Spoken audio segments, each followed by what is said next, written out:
Ladies and gentlemen, the President of the United States. Good evening, my fellow Americans. We now stand 10 years past the midpoint of a century that has witnessed 4 major wars among great nations.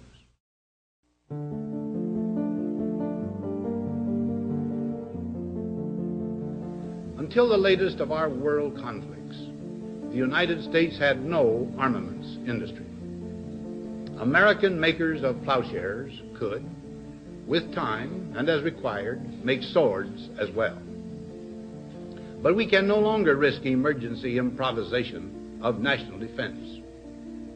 We have been compelled to create a permanent armaments industry of vast proportions.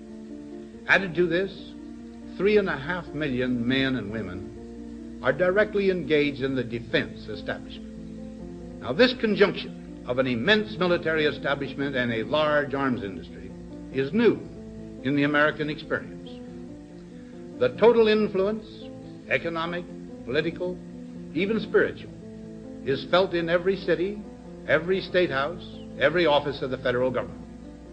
We recognize the imperative need for this development, yet we must not fail to comprehend its grave implications.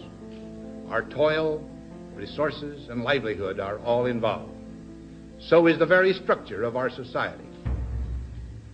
In the councils of government, we must guard against the acquisition of unwarranted influence, whether sought or unsought, by the military-industrial complex. The potential for the disastrous rise of misplaced power exists and will persist. We must never let the weight of this combination endanger our liberties or democratic processes. We should take nothing for granted. Only an alert and knowledgeable citizenry can compel the proper meshing of the huge industrial and military machinery of defense with our peaceful methods and goals, so that security and liberty may prosper together.